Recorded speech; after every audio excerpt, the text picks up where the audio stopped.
December 18, 1978. Just after 6 a.m., Queens, New York. Parnell Stax Edwards was sitting at a small kitchen table in a one-bedroom apartment in Ozone Park. A deck of playing cards was spread out in front of him. His girlfriend sat across from him. It was quiet, ordinary. Then the apartment door swung open without warning. Two men stepped inside. One of them raised a handgun. Seconds later, it was over. Stax Edwards was 28 years old. The entire incident lasted less than 15 seconds. But this story didn't begin in that apartment. It began years earlier in Brooklyn, in a neighborhood where surviving childhood was often harder than winning any fight in the ring. Parnell Stephen Edwards was born on July 19, 1950. His parents were working class. His father worked long hours in a factory. His mother cleaned houses to help keep food on the table. He grew up in Brownsville, one of Brooklyn's toughest neighborhoods at the time. Poverty was common. Street fights weren't unusual. Trouble was always close. But Stax had something different. He was tall early. By 14, he stood 6 feet tall, lean and athletic. He moved quickly. His hands were fast. He had balance, coordination, and natural timing. A local trainer once saw him in a street fight and immediately noticed the potential. Instead of letting that talent go to waste, the trainer told him to come to a real gym. That suggestion changed everything. At 15, Stax walked into Gleason's gym in Brooklyn. It was not just another boxing gym. It was respected. Fighters who trained there were serious. Champions had passed through those doors. If you could hold your own at Gleason's, you could hold your own anywhere. Stax trained hard. He listened. He showed up on time. He didn't drink. He didn't smoke. He worked 6 days a week. He wasn't flashy. He wasn't a future superstar, but he was disciplined. By 17, he was sparring with professionals. By 19, he turned pro himself, fighting in the lightweight division at 135 pounds. Between 1969 and 1974, he fought 14 professional matches. His record wasn't championship level, but it was respectable. 7 wins, 5 losses, 2 draws. Promoters liked him because he was reliable. Trainers respected him because he followed instructions. He could take a punch. He didn't quit. Boxing gave him structure. It gave him identity. For a kid from Brownsville, that meant everything. In the early 1970s, Muhammad Ali trained in New York and Pennsylvania for major fights. Training camps were intense and crowded. Reporters, fans, sparring partners, and staff filled the facilities. Stax sometimes worked informal security around these camps. He stood by doors. He helped control crowds. He made sure the training sessions weren't interrupted. He was not Ali's personal bodyguard. He wasn't in the inner circle, but he was close enough to watch greatness up close. For someone who grew up with nothing, that closeness felt powerful. Later stories would exaggerate his role. Some would call him Ali's bodyguard. That wasn't accurate.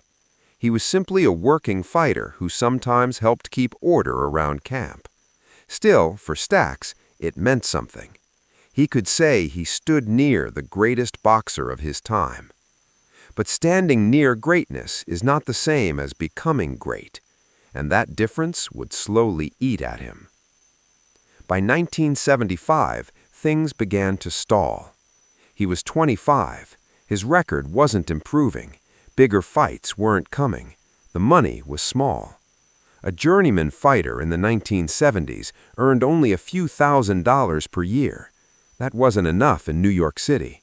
Not after rent, not after food, not after medical bills from years of punishment in the ring.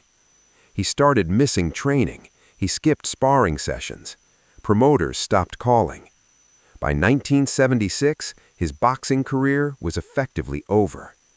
And when boxing ended, so did his structure.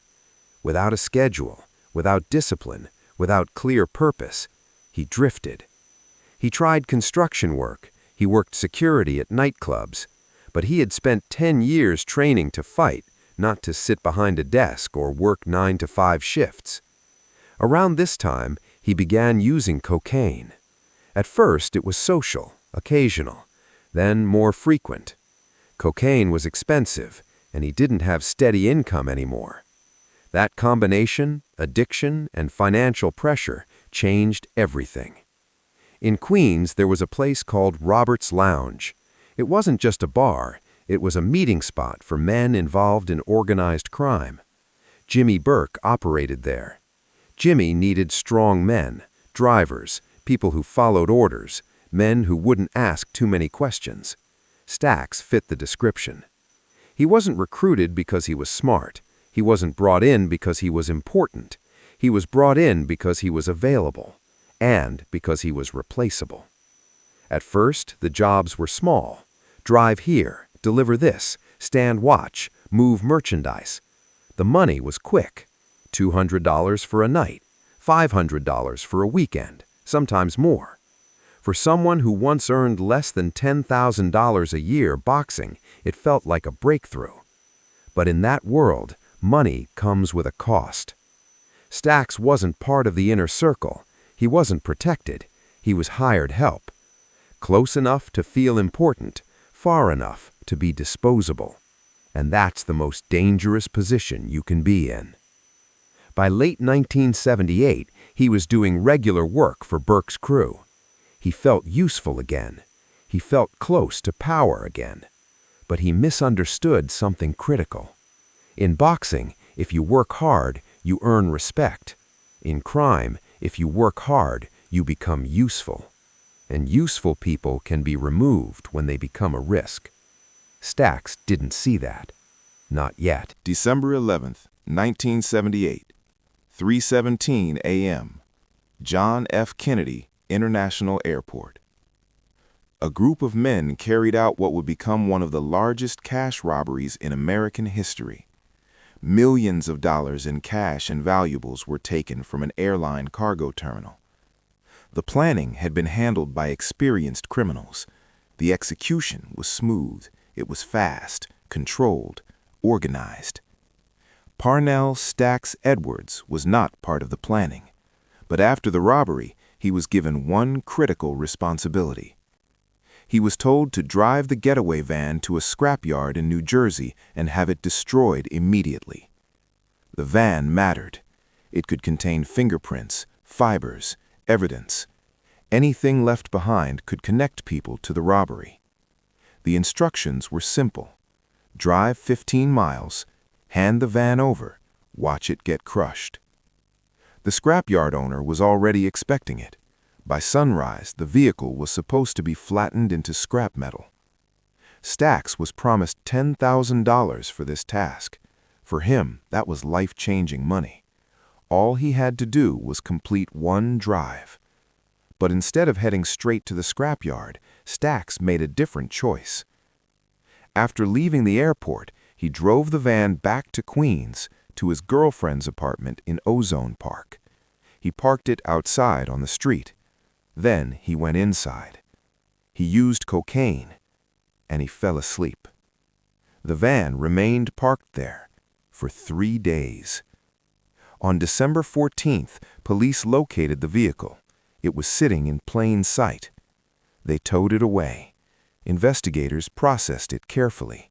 Fingerprints were recovered from the steering wheel, door handles, and gear shift. Among them were Stacks's prints. So were others connected to the crew. The mistake had exposed everyone. When Jimmy Burke learned what happened, he didn't lose control. He didn't argue. He simply made a decision. In operations like this, mistakes are not debated. They are handled. Stacks had become a liability. He knew names. He knew faces. He knew details. And now there was physical evidence. Whether he intended harm or not didn't matter. He was a risk. And in that world, risks are removed. 3 days later, early on the morning of December 18th, 2 men went to Stacks's apartment. It was around 6 a.m. They knew he would be home. They knocked. Stacks answered the door wearing sweatpants and a t-shirt. He had been up most of the night using drugs. The men entered. His girlfriend was in the kitchen. She was told to step into the bedroom. Moments later, several shots were fired. Within seconds, it was over. The men left quietly. They returned to Robert's lounge and reported that the job was done. Jimmy Burke acknowledged it, and life moved on.